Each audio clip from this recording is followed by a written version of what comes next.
de Dantescas. Vamos un poco tarde. Y Lane. Hemos empezado un poco tarde, así que imagino que acabaremos un poco tarde y si no montamos un piquete, no pasa nada, nos organizamos para que no nos echen. Si os parece, mientras vais acabando de sentaros en silencio, vamos a ir empezando un poquito, porque el tiempo que tenemos aquí es oro, particularmente en compañía de estas señoras maravillosas. Bueno, pues bienvenidos, bienvenidas y bienvenides a la charla Dantescas, donde vamos a hablar un poco de, como subtitula la antología a la que haremos referencia, pero que no venimos aquí a presentar, es simplemente el punto de referencia, mujeres que descendieron a los infiernos y luego vivieron para contarlo y mejor aún escribirlo y que podamos leerlo. Me gustaría comentar antes de nada que en realidad esto que veis aquí no debería ser yo, debería ser María Fernanda Ampuero, que está enferma y no ha podido venir. En vez de tener aquí a el triplete de escritoras latinoamericanas premiadísimas y maravillosas, tenéis un tercio de intrusismo laboral español, que es ligeramente problemático, pero bueno, espero que me lo perdonéis. María Fernanda Ampuero, por dar un poco de contexto, que no es solo quien propuso toda esta charla, sino también quien propuso la antología Dantescas, que es la que le da nombre. Son cuentos de mujeres que descendieron a los infiernos. ¿Por qué? Porque son mujeres hablando desde el terror, desde la rabia y la visceralidad, desde el siglo XIX hasta el presente. Tenemos a autoras como Emilia Pardo Bazán, Liliana Colanza, Mónica Ojeda, tenéis un montón de autoras diferentes encontrándose en esa narrativa, en ese punto de vista tan visceral que las lleva a contar historias de terror y de fantasía, pero narrando realidades, bueno, valga la redundancia, demasiado reales, y que María Fernanda editó, comentó y montó toda la selección. Entonces, ¿quién tenemos aquí para hablarnos de estos temas? Tenemos, empezando por el extremo, a Agustina Bazterrica. Bazterrica, yo he asumido que sin la tilde es Bazterrica. Bazterrica. Me imaginaba, vale, de acuerdo. Sí. Y otro punto para el colonialismo, un día más. Viene de Argentina, está premiadísima con un montón de cosas. No voy a contar todos los premios que tienen estas señoras porque si no se nos come la tarde, nadie merienda y nadie le firma nada. Lo buscáis luego, que las tienen a patadas. Puede que la conozcáis por novelas como Matar a la niña, por el recopilatorio de cuentos Antes del encuentro feroz, que se reedita en 2020 como 19 garras y Un pájaro oscuro, aquí por Alfaguara.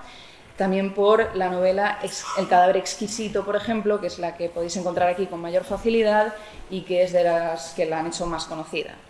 Tenemos también de 2023 Las indignas y aquí la tenemos. Perfecto. Un premio a la preparación. Es una grandísima autora con una maravillosa obra que no podéis perderos. Estamos a una miércoles, tenéis tiempo de sobra para buscarla por aquí, por todo lo que hay en el Celsius. Y aquí tenemos a Mónica Ojeda. Ella viene de Ecuador. De nuevo tiene una serie de listas de premios y de selecciones y de nombramientos como grandes escritoras latinoamericanas que encontrar todo lo que queráis. Puede que la conozcáis por novelas como La desfiguración Silva, Nefando, Mandíbula.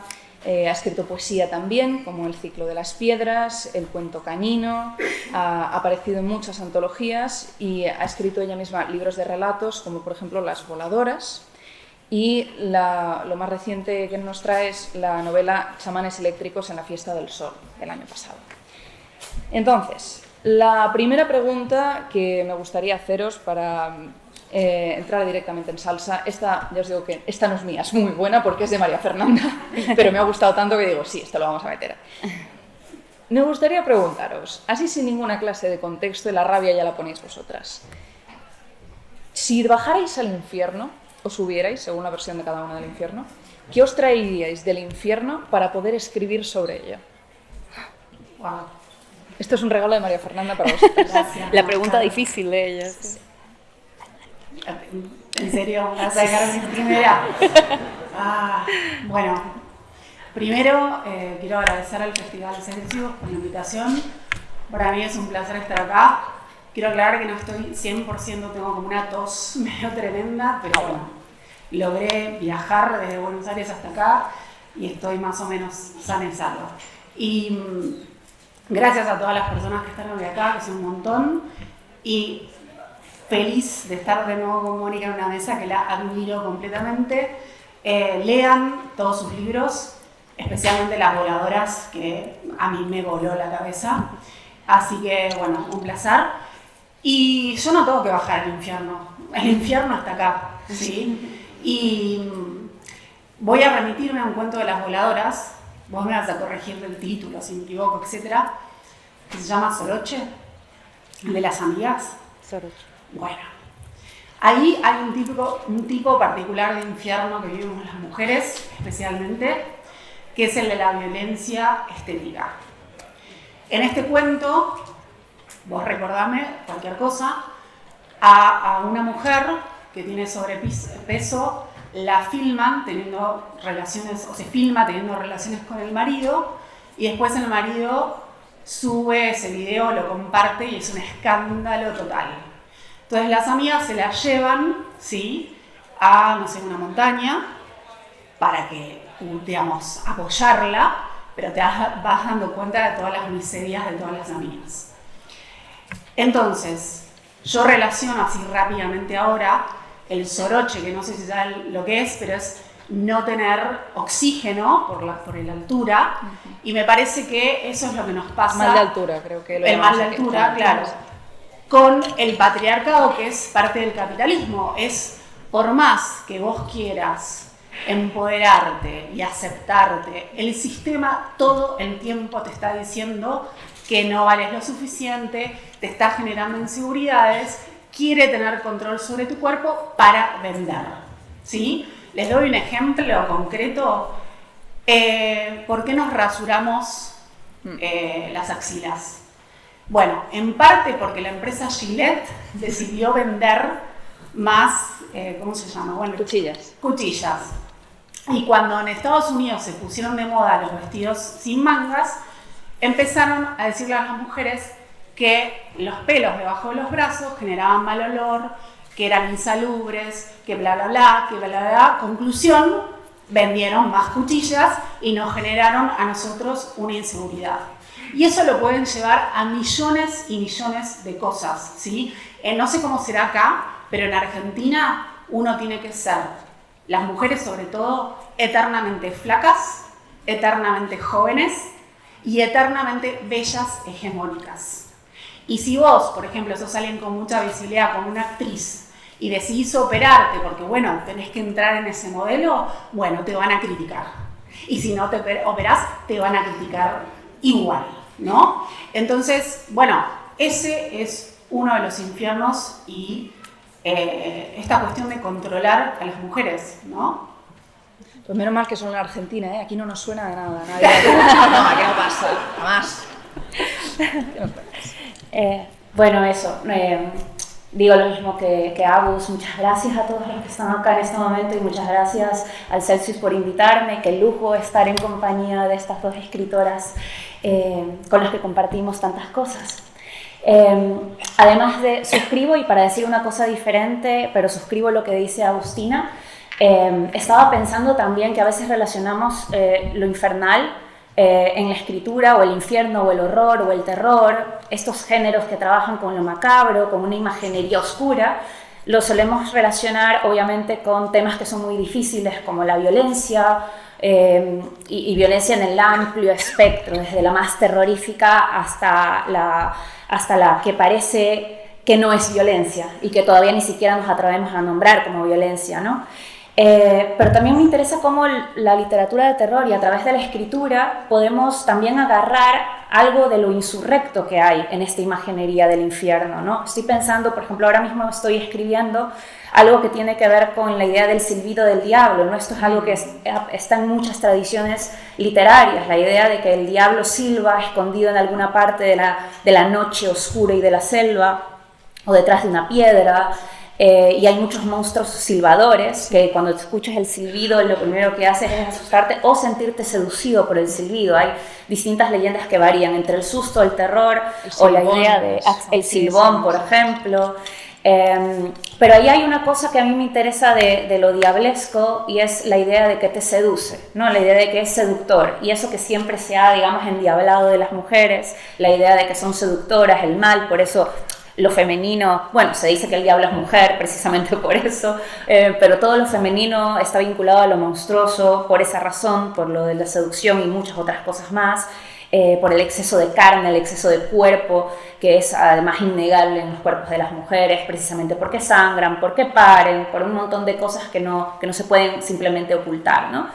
Y me interesa cómo hay un factor en el infierno, en el horror, en esta imaginería inmensa del terror, que puede servirnos para pensar en un acontecer revoltoso del cuerpo, es decir, el diablo picaresco ya no como el mal, únicamente como ese mal monolítico, sino pensar el mal como, bueno, ¿qué es el mal? ¿No? Es decir, los monstruos son revolucionarios por esencia porque lo que hacen es de repente hacen temblar los valores, digamos, centrales de una sociedad. Por eso son monstruos, ¿no? Nos dan terror porque de repente nos cuestionan todo lo que tenemos absolutamente como sólido. Y ellos vienen y por eso son revolucionarios, ¿no? Lo monstruoso para mí tiene ese valor, luminoso incluso, ¿no? Pese a que estoy hablando de cosas, entre comillas, de la oscuridad, ¿no? Y entonces cuando de repente, digamos, hay una especie a veces de castigarnos a las mujeres como socialmente, que nos sentimos atraídos por la imaginería del oscuro, atraídas por la imaginaria del oscuro, porque lo ven desde y nos empiezan a decir, no, es que son muy morbosas, ¿no? Son estas personas, les encanta la violencia, ¿no? Les encanta el true crime, ¿no? Y hay una especie como de juzgarte, que es el nuevo, para mí es la nueva moralina, ¿no? Una forma de censurar también, una inclinación que se ve desde un lugar como muy plano. En realidad esto tiene muchas capas y en realidad a través del infierno, en el infierno también hay algo revolucionario, ¿no? Si piensas en el paraíso perdido de Milton, ¿no? El Lucifer de Milton tiene esa parte totalmente revolucionaria, ¿no? Se rebela contra Dios. Lo que puedes decir, te rebelas contra la monarquía, por ejemplo, y por supuesto que vas a ser un diablo o vas a ser un monstruo, ¿no? Eso, llevarlo al lado femenino, de lo infernal, cuando pensamos dantescas, ¿no? Me parece interesante, ¿no? Vincula ese terror de la violencia, como tú mencionas, amplia, estética, íntima, pública, etcétera, etcétera, con la posibilidad de ser revoltosos, de ser revolucionarios contra esa violencia, ¿no? Entonces eso, yo me llevaría la imagen del diablo del infierno, en resumidas cuentas, porque el diablo me parece que puede ser muchas otras cosas, ¿no? Claro, ¿esto que quieres comentar? Bueno, en realidad mientras vos hablabas, Mónica, yo pensaba en la caricatura de la bruja. Se las describo por si no tienen en la mente una mujer anciana, claramente sin una belleza hegemónica, ¿no? Montada sobre una escoba. Cómo digamos, la caricaturizaron y la demonizaron, cuando en realidad, si uno se pone a analizar qué está simbolizando esa imagen, es una mujer anciana, porque las mujeres ancianas tenían todo el conocimiento ancestral, ¿sí? El contacto con la naturaleza, podían curar y matar, ¿no? Porque conocían las hierbas, también, bueno, se ocupaban de los partos, ¿sí? Traían vida. ¿Y por qué está en una escoba? Porque, bueno, representa el hogar, ¿no? Barrer el hogar, pero es una anciana que se está yendo, es un cuerpo que está migrando, ¿sí? Por eso la demonizan, porque es una mujer libre, ¿no? Entonces, bueno, digo, nada, me acordé de eso que quería decir, ya que estamos hablando de horror. No, desde luego, la figura de la bruja es muy compleja y ha vivido tanto que da para 1000 interpretaciones diferentes. Esa es otra cosa que si nos ponemos en ella no merendamos.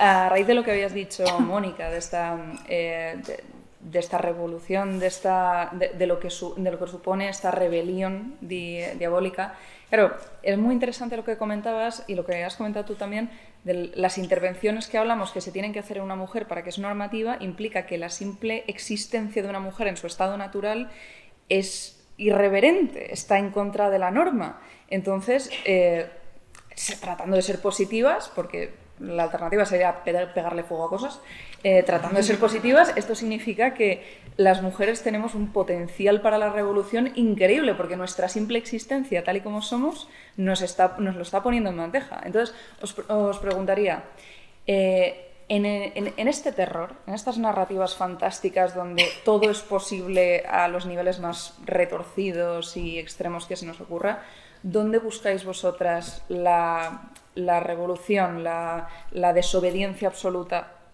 partiendo desde este punto? O desde el que más os nazca a vosotras.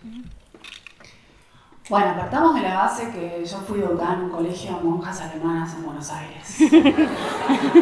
Y Entonces, ¿quieres un abrazo? ¿Quieres un Perdón, porque no, quiero decir algo.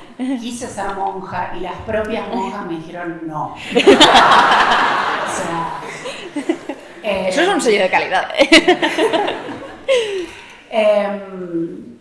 Bueno, nada, o sea, partiendo de esa base, yo la furia, que es constante, por lo menos en mis escritos, no en la vida, la encuentro permanentemente en nuestra realidad. Digo, yo no discuto un poco el tema de los géneros porque a veces mis libros, por ejemplo, en Argentina los ubican como ciencia ficción porque algunos son distopías, en Estados Unidos como horror, y yo no los ubico en ninguna parte, los ubico como literatura, punto, porque hay gente que los ubica como ecofeminismo, digo, me parece que hay una hibridación.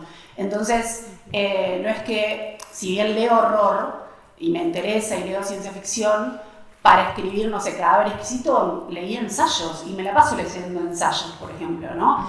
Y para, digo, las ideas las tomo de la vida real. Bueno, de hecho, Las Indignas está basada en mi experiencia en el colegio de monjas. Digo, a mí no me cosieron los ojos como sucede en esta novela, no me cortaron la lengua literalmente, pero sí lo hicieron simbólicamente, ¿no? Esta cuestión de esto, de educar a las mujeres como sumisas, ¿sí? Con el único objetivo, por lo menos en ese colegio, no digo que todas las monjas sean iguales, con el único objetivo era casarte y tener niños, ¿sí? Y un ensayo que leí para escribir Las Indignas, que si no lo leyeron se los recomiendo mucho, es Calibán y la bruja de Silvia Federici, librazo, que lo que hace es un ensayo de 600 páginas, pero bueno, se los resumo un poco, es tratar de entender por qué durante siglos se quemaron a mujeres acusándolas de bruja. Se quemaron, no, digo, se queman, porque en algunos países de África todavía sigue sucediendo. Y del sudeste eso. asiático. Sí. Entonces, ¿por qué se queman a mujeres? Digo, literal, se las queman, y simbólicamente también, ¿no? Y lo que dice Silvia Federici es que tiene que ver con el advenimiento del capitalismo, y esto es un poco lo que les decía la bruja anterior, porque antes las mujeres tenían todo este conocimiento, etcétera, etcétera, y lo que empezó a pasar es que el sistema somos todos, todas y todos, no es una cosa abstracta, ¿sí? El sistema quería mano de obra barata, con lo cual es encerrar a las mujeres en la casa para que tengan como única opción en la vida hijos, ¿sí? Entonces ahí las empezaron a reprimir. Y no sé, me fui con eso y no sé si te respondí. Estaba pensando, bueno, claro, me acordé de María Negroni, que es una autora justo argentina que me gusta mucho. Ella es ensayista, poeta, narradora, bueno, sus novelas incluso para mí son libros también donde hay mucha poesía. Y hay una charla que ella dio hace mucho tiempo y no me acuerdo dónde fue, en Chile creo. Y en un momento ella estaba hablando sobre literatura gótica, que es una de las líneas que ella ha trabajado profundamente, literatura gótica y fantástica. Y ella dijo en algún momento, es que el monstruo, un poco lo que dije del diablo, pero ella el monstruo decía, bueno, el monstruo siempre es mujer en realidad, ¿no? Incluso cuando entre comillas es, yo qué sé, Drácula, o la criatura de Frankenstein, en realidad es mujer, en el sentido arquetípico, arquetipal, ¿no?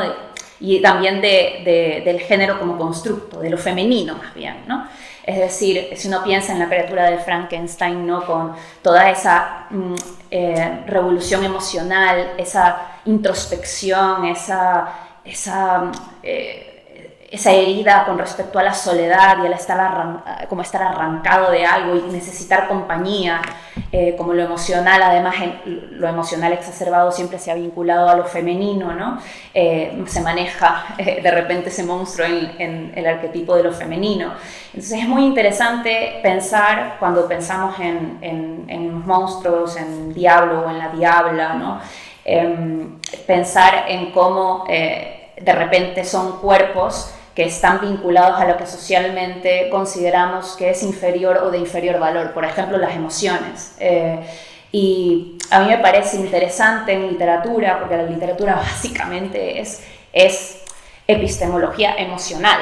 O sea, la literatura nos conmueve y nos remece y nos hace estar durante años pensando en un libro, a veces porque nos hizo un movimiento de la emoción del cuerpo que no terminamos de entender, y por eso agita el pensamiento durante años y de repente vuelves a leer la novela o vuelves a leer el poema porque no te ha terminado de cerrar la pregunta abierta o las preguntas abiertas, ¿no? Entonces la literatura y el arte más bien lo que demuestran es constantemente que la emoción, por ejemplo, es un lugar de conocimiento, y además que es un lugar de conocimiento increíblemente complejo, no tan unidireccional, ¿no? Entonces estaba pensando en cómo, por ejemplo, a mí algo que me atrae de los monstruos, también como Agus, estoy totalmente de acuerdo en que yo cuando empecé a escribir yo no pensé que estaba haciendo literatura de terror. A día de hoy sé que trabajo con elementos del terror, con elementos del thriller a ratos, a veces con ninguno de ellos, que me gusta la hibridación también como posibilidad narrativa, pero ciertamente tengo una inclinación hacia una imaginería oscura y eso está allí, sin duda alguna. Y creo que lo que me interesa de esa oscuridad o de la imaginería oscura es lo difícil, cómo allí se encuentra todo lo que es difícil de entender. Por ejemplo, ¿por qué deseamos al monstruo? ¿No? Es decir, el monstruo como amplia metáfora, quiero decir, el monstruo, pongamos ahí como monstruo igual sexo, por ejemplo, monstruo igual, yo qué sé, cualquier cosa que consideremos compleja puede ser el monstruo. Entonces, ¿por qué el deseo por las cosas que a la vez nos perturban o nos asustan o nos producen terror, ¿no? Como hay un ejercicio especular de me siento atraído hacia aquello que no soporto, hacia aquello que me hace temblar, y esto es algo que parece como grandilocuente decirlo así, pero que yo lo veo a veces cuando, yo qué sé, por ejemplo, estoy enamorada y no soporto estar con la persona a la que amo durante mucho tiempo, porque de repente hay algo y es como, bueno, nos vemos mañana, ¿no? Pero y no es porque ya no le quiero ver, es que a veces me ha pasado porque es demasiada emoción, ¿no? Es demasiado. Y de repente voy a mi casa a pasarme toda la noche pensando por qué no he soportado estar con la persona que me atrae tanto, ¿no? ¿Por qué necesito descansar de esto? Porque siento que si no me voy a morir, ¿no? Esa emoción tan compleja, ¿dónde más la piensas si no es en la literatura, ¿no? Y creo que justamente esta imaginería oscura de la que estamos hablando, monstruos, lo liminal, es un espacio filosófico. Y creo que la literatura que la piensa sabe y es consciente de que allí hay algo que es incómodo también, y por eso socialmente a veces es rechazado, ¿no? Porque digamos que no tiene las respuestas ahí bastante claras, ¿no? Sí, no sé. Hay una cosa, Agustina, que has comentado que me parece importantísimo y simplemente quería hacer un comentario. La idea de que toda la literatura femenina tiene que llevar la etiqueta de esto es ecofeminismo, esto es feminismo de tal. A ver, sí, porque la política feminista va a acabar reflejada en lo que se escribe.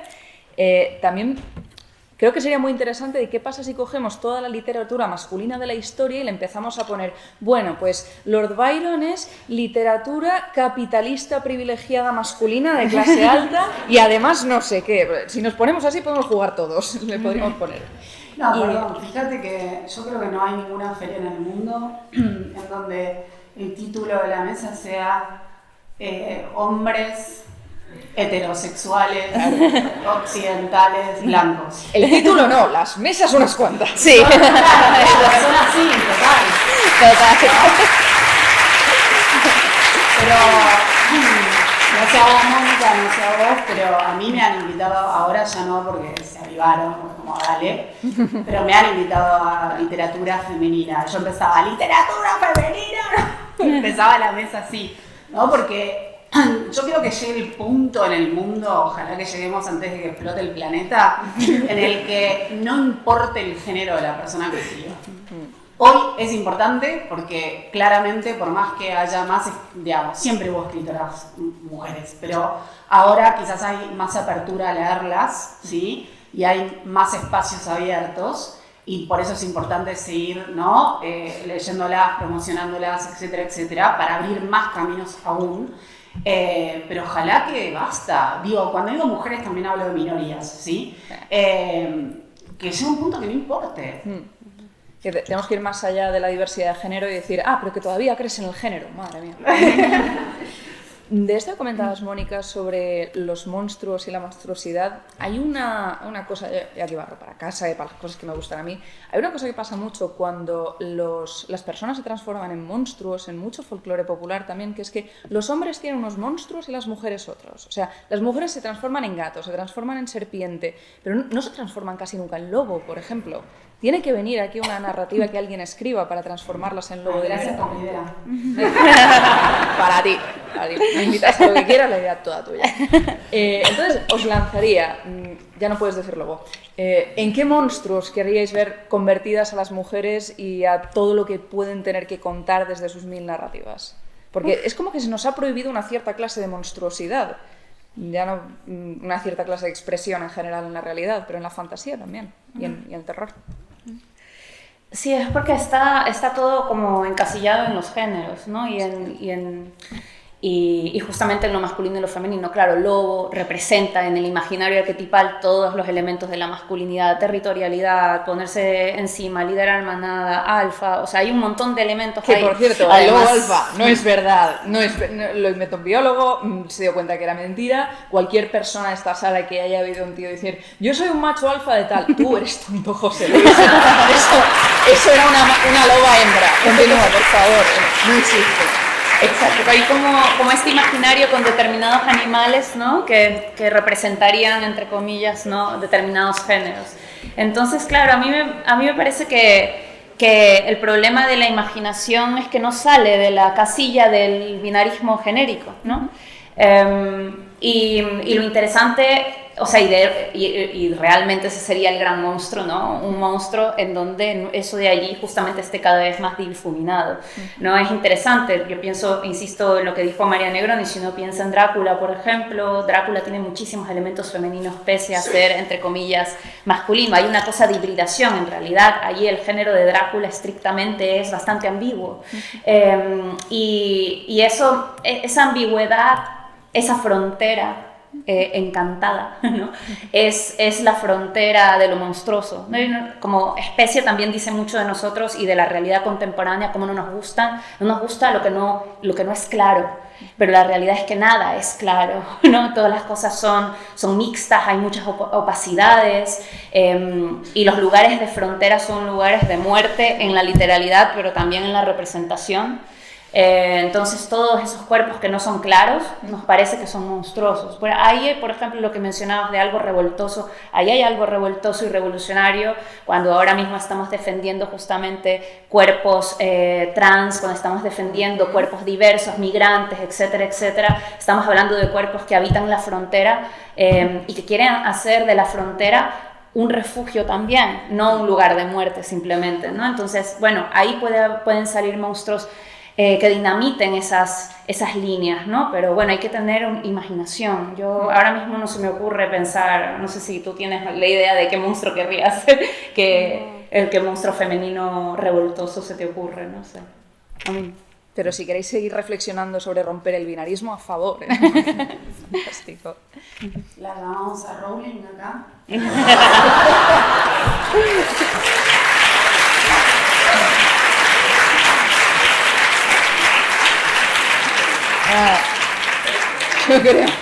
Yo creo que la reina de Isla Terfa ya ha hablado bastante.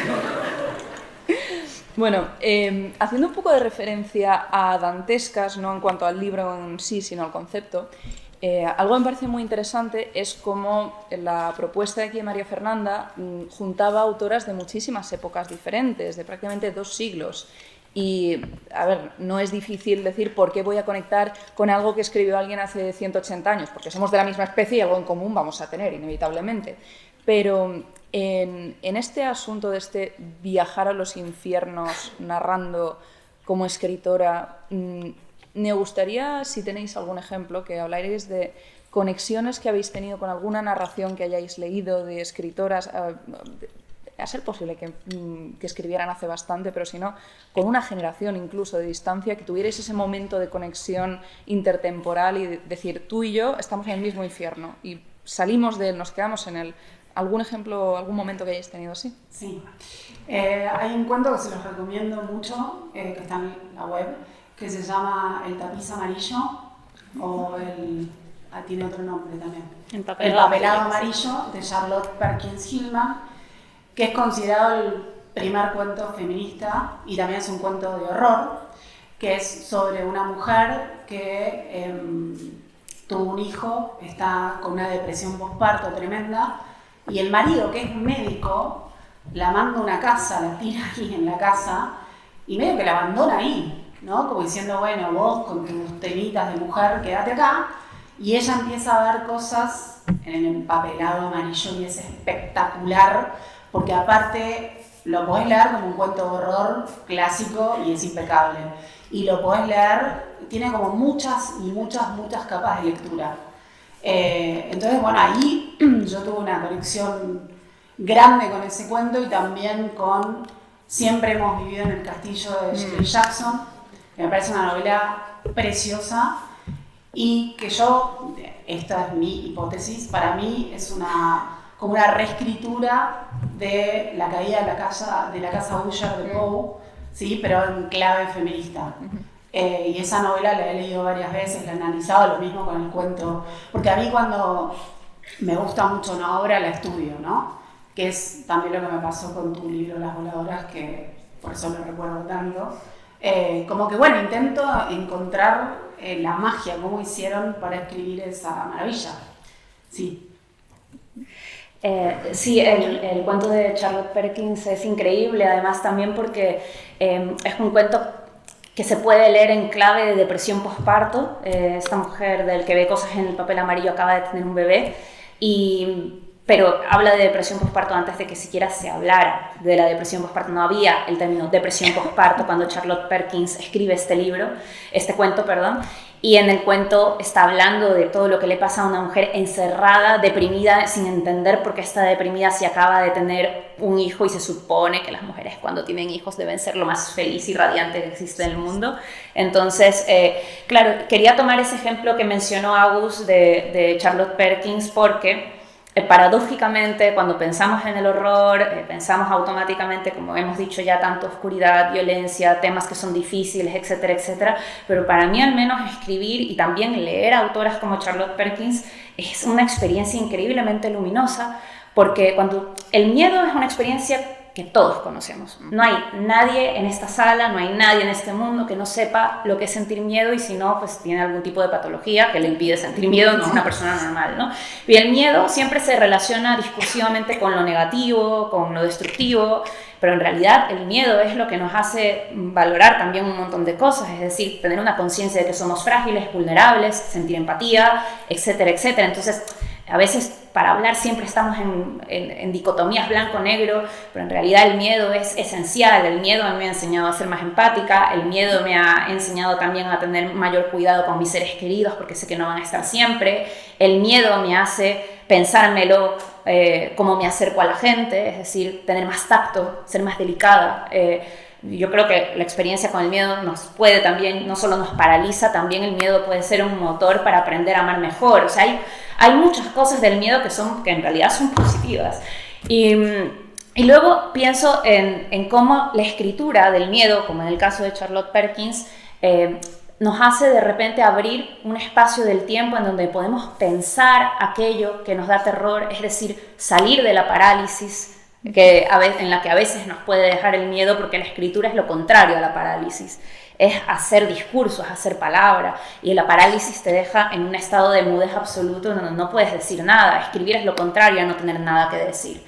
Entonces, incluso cuando estás escribiendo sobre algo que no terminas de comprender porque es algo que te paraliza, algo que te horroriza, en la escritura de repente estás intentando ponerle nombre, y de repente sale un cuento tan maravilloso como el que mencionaste tú de Charlotte Perkins, El empapelado amarillo, en donde de repente otra mujer lee ese cuento y dice, bueno, es que es lo que me estaba pasando, pero se supone que no puedo hablar de que estoy deprimida después de dar a luz, ¿no? Y entonces, un cuento de terror, un cuento que te hace temblar, puede ser también un cuento luminoso precisamente porque lo que hace es de repente devolverte a la palabra. Y lo mismo pasa con el cine, no solamente lo pienso en la escritura, el cine de terror.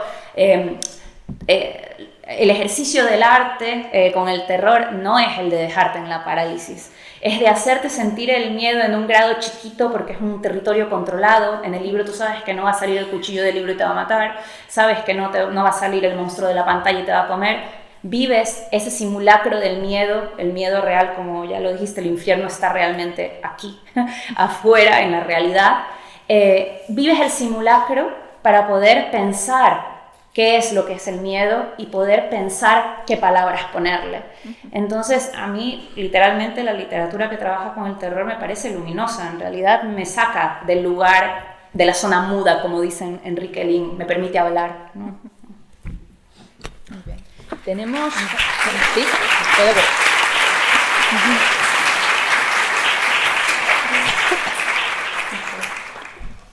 Tenemos un ratito, yo tengo más preguntas, pero si alguien quiere lanzar alguna, ser posible dentro del tema, me gustaría abrir al público. Si no, yo continúo, podemos echar el rato. A ver, al fondo tú de... Sí. Habéis dicho que hay relatos de terror que son para poner palabras a cosas que todavía no lo tienen. ¿A qué os gustaría poner palabras que todavía no tienen? Venga, amplíate el diccionario en 5, 4, 3.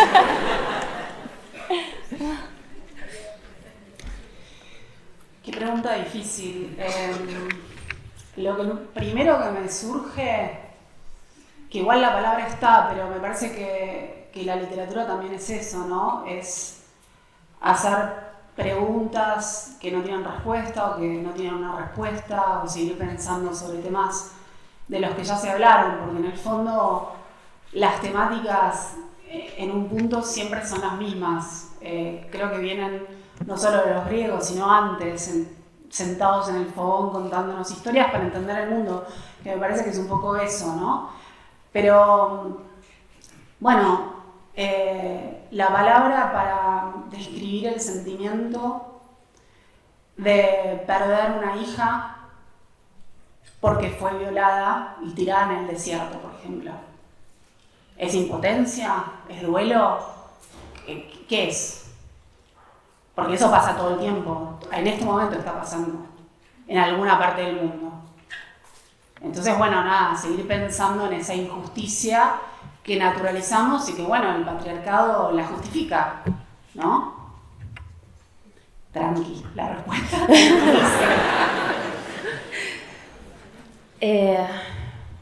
Sí, es que es una pregunta muy difícil. Sí, yo creo que justamente uno no puede imaginarse en la palabra porque a veces ni siquiera sabes cómo explicar cuál es esa zona que te está intrigando y que te hace abrir la vía de la escritura de un libro, ¿no? Pero yo creo que podría decir que a mí algo que todavía me atrae, lo voy a decir de la manera más sencilla y llana que puedo, es ¿por qué tenemos tantas ganas de vivir y a la vez le tenemos tanto terror a la vida, ¿no? Y eso lo llevo al territorio del deseo. A mí me interesa mucho el deseo como fuente de terror, es decir, creo que el monstruo genera deseo, creo que el monstruo desea también, pero también deseamos lo monstruoso y deseamos... Entonces, digo el monstruo como metáfora, insisto, no literalmente como el monstruo ahí delante. Entonces, a mí el deseo, por ejemplo, es algo que exploro dentro de mi escritura o he llegado a explorar en sus vertientes más violentas y destructivas, pero también en sus vertientes más tiernas. Entonces, ese contraste de por qué, como dice Raúl Zurita, de cómo podemos ser capaces de abrazar a alguien y al segundo golpear a alguien. Es decir, ese contraste entre la ternura y la violencia, a mí es lo que me asusta del mundo, porque a mí me encanta vivir, adoro vivir, me encanta leer y tal, me encanta estar en el mundo y sin embargo también le tengo terror al mundo. Cuando escribo estoy siempre en esa zona sin palabra concreta para hablar sobre el horror y la belleza que es estar en este mundo, ¿no? Y lo estoy diciendo de una manera muy banal, pero creo que al momento de escribirlo eso es muy complejo. ¿Y cómo lo transmites? ¿Y cómo creas una historia en donde esté esa pulsión de contrarios? Y que no sea una historia como cualquiera, digamos, que no tenga condumio, como diríamos en Ecuador, que no tenga realmente sustancia, ¿no? Eso es complicado y es un reto, ¿no? Próxima vez que veáis un post diciendo, ay, necesitamos una palabra como los japoneses para hablar de la luz entre las hojas. No, necesitamos esto. ¿Alguna otra pregunta por aquí? A ver tú. Yo quería preguntaros, en los últimos años se ha visto un auge, ¿no?, en el terror o en la literatura inquietante, con autoras en español que se ve, pero en el mercado anglosajón incluso hay estudios que muestran que desde la pandemia las ventas han crecido, y quería preguntaros, como escritoras que tratáis este género de mayor o menor medida, ¿qué creéis que tiene la época actual para que el terror esté atrayendo a más lectores? Tú no has visto las noticias, ¿no? Voy a contestar, hola Trump. Hola, en mi país, Argentina, el presidente habla con el perro muerto. O sea, parece gracioso, pero es terrorífico. Porque ese señor está decidiendo el destino de un montón de gente. Un montón de gente que se está muriendo de hambre. Está cerrando hospitales como el Garrahan, que es uno de los hospitales más importantes de Latinoamérica. O sea, mires, a ver, igual aclaremos algo, para que no se vayan. Yo creo en la humanidad, ¿eh? Yo creo en la humanidad. Creo que hay un montón de gente, y esto lo digo de verdad, que todos los días de su vida ayuda a otras personas, a animales, a la naturaleza, que, hola, somos todos la naturaleza. La naturaleza no está aparte. Somos todos nosotros también la naturaleza. Pero bueno, lo que prevalece es la violencia, ¿no? Lo que prevalece es eso, lamentablemente, y hoy por las redes, que las redes tienen su parte luminosa y positiva y etcétera, pero bueno, está esta cuestión de la cancelación, de la agresión constante. A ver, el presidente de mi país en Twitter insulta a gente. O sea, no respeta la investidura presidencial. ¿Me entendés? Que dice malas palabras. O sea, yo no me horrorizo por las malas palabras. Ahora le contaba a Mónica que estoy escribiendo una nueva novela llena de malas palabras argentinas. Le voy a decir algunas. La concha de la lora, la puta madre que le parió, son lo mínimo que está en la novela, lo mínimo. Pero es una novela y yo no soy el presidente, la presidenta de un país, ¿entendés? Entonces, y sobre todo también insisto, porque soy feminista, no sé si se dieron cuenta, que ser mujer en Latinoamérica también es terrorífico en un punto, y lo digo desde un lugar de total privilegio. Soy una privilegiada, pero a veces, y creo que esto lo conté en una charla que estaba con vos, voy a contar algo que me pasó a mí. Me pasó a mí en México. Tenía que viajar de Tulum a Cancún. Es un viaje en auto de 1 hora. Y yo estaba sola, fui a una feria, etcétera. Bueno, contraté una combi para ir con otros turistas por una cuestión de seguridad. Pero fui sola, porque bueno, no viajó ningún turista, y por suerte me puse a hablar con el conductor. En un momento nos empieza a perseguir un auto de policía. Yo le pregunto al conductor, che, ¿por qué nos persigue? Y me contesta esto: no hicimos nada malo, no voy a frenar porque no sé qué puede pasar con vos. ¿Sí? Y esto, que yo estoy contando de acá, le pasó y le pasa a un montón de mujeres que no lo cuentan porque desaparecen. O sea, cualquier cosa te puede pasar en cualquier lugar. No solamente en Latinoamérica. Miren lo que está pasando en Irán y en Afganistán. Las mujeres en los años 60 podían votar, podían trabajar, ahora no pueden salir a la calle prácticamente. No tienen ningún derecho. Un animal no humano tiene más derechos que una mujer en Irán y en Afganistán. Entonces, bueno, no sé cuál era la pregunta. Bueno, comparto el impulso, sería quemar contenedores, pero eso nos queda muy poquito. Bueno, tenemos sí, que acabar bueno. ya y Mónica tiene que contestar. No sé. ¿Por qué la gente escribe no, terror? sí, totalmente. Eso. Bueno, claro, como dice Agus, porque yo creo que la literatura y en general el arte nos permite realmente ensayar lo que en otros espacios es imposible sin que te cueste la vida. Sí. Entonces, creo que hay una razón por la cual la mayoría de espectadoras de True Crime son mujeres. Esto es una cuestión de estudios de algunos países. en donde en algunos países concretamente son más mujeres las que miran True Crime. En mi casa, en mi familia, mi hermana y mi madre cuando yo era chica prendían el Discovery Channel no para ver, digamos, los documentales de animales, sino porque había un momento en la noche en donde había lo que en esa época eran True Crimes de Discovery Channel, ¿no? Y hay una razón por la cual, pese a estar aterradas, estamos mirando estas cosas, y es porque esa representación en un lugar seguro del miedo que tú vives todos los días, o constantemente, o en muchas ocasiones, te permite en ese quiebre de tiempo hacer algo que no puedes hacer en tu vida diaria, que es pensar en ese momento, porque tú no estás pensando mientras estás siendo seguida por la noche, estás caminando a tu casa y te está siguiendo alguien, no estás pensando, estás asustadísima y no puedes pensar, pero cuando estás viendo esa representación sí puedes pensar. Puedes decir, a ver, ¿qué es lo que yo haría si estuviera en este momento? ¿Qué tal? ¿Y por qué este hombre la está persiguiendo? ¿Y qué está pasando aquí? El arte nos permite reflexionar lo que en la vida no hay tiempo para pensar. Entonces creo que se escribe terror y estamos escribiendo terror precisamente para pensarlo. Y en Latinoamérica, sí es verdad, yo hablo de Latinoamérica, que es lo que conozco más y además la literatura que más conozco. Históricamente las mujeres han escrito textos que no se llamaban cuentos ni novelas de terror porque era un género absolutamente considerado no literario. Pero en realidad si pensamos en las grandes autoras latinoamericanas, desde Elena Garro, a Victoria Ocampo, a Harmonia Somers, a María Luisa Bombal, todas tienen textos. La Mortajada de Luisa Bombal es una mujer enterrada que está hablándote desde la tumba. Y si pensamos también en otro tipo de literatura, Juan Rulfo, ¿no? Obviamente escribiendo Pedro Páramo, un montón de muertos hablando, ¿no? Entonces siempre ha habido, especialmente con el caso de las mujeres, han elegido sin decirlo el género de terror en Latinoamérica para hablar de determinadas cosas. Entonces creo que ahora mismo lo único que ha pasado es que como estamos en otra época y la recepción ha cambiado, de repente ya las mujeres no tienen miedo de decir sí, estoy trabajando con elementos de horror, de repente lo dicen y lo pueden reivindicar sin sentir que se las va a menospreciar literariamente por ello. Pues con esta reflexión lo vamos a tener que dejar porque nos hemos quedado sin tiempo. Muchísimas gracias por venir. Os recuerdo que ahora Mónica y Agustina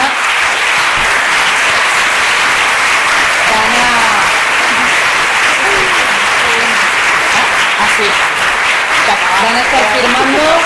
Podéis encontrarlas en el firmo.